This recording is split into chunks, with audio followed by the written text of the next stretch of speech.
Pemirsa berkaca pada kasus pemberhentian proyek LIP Kaca Pantai Kelingking Nusa Penida Kelungkung.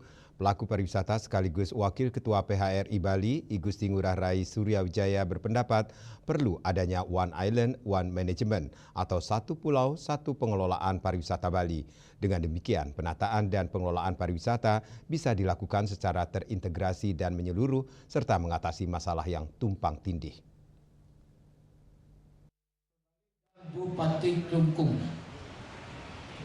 dengan memperhatikan 5 jenis pelanggaran yang sangat berat. Keputusan pemerintah Provinsi Bali untuk menghentikan secara permanen proyek pembangunan LIP Kaca di Pantai Kelingking Nusa Penida memantik beragam komentar, salah satunya dari pelaku pariwisata yang sekaligus Wakil Ketua PHRI Bali, I Gusti Ngurah Rai Suryawijaya. Menurutnya, Bali harus menerapkan aturan yang jelas, termasuk terhadap investor yang ingin berinvestasi di Bali. Apalagi menurut Rai Suryawijaya, perintah pembongkaran proyek senilai 200 miliar tersebut dinilai terlambat di saat pembangunan sudah mencapai hampir 70%.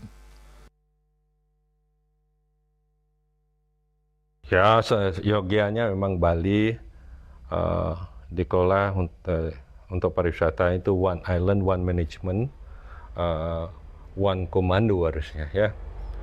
Karena ada di lapangan ada kesulitan seperti yang terjadi di masalah LIP di Kelingking ya, bid yang terjadi seperti itu.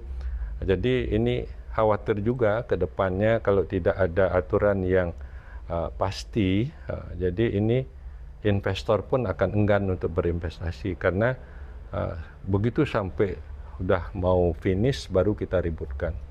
Saya yakin pariwisata Bali ini akan eksis selamanya sepanjang kita, jadi khususnya orang-orang Bali bisa selalu menjaga, merawat, dan memelihara adat istiadat, tradisi, dan budaya kita. Meski demikian, dirinya tetap memberikan apresiasi terhadap tindakan tegas Pansus Terap DPRD dan Pemprov Bali serta diharapkan akan memberikan dampak output maupun outcome baik di kemudian hari. Sebab menurutnya memang ada beberapa aturan yang dilanggar oleh pihak investor seperti yang telah disampaikan oleh Gubernur Bali di hadapan para awak media.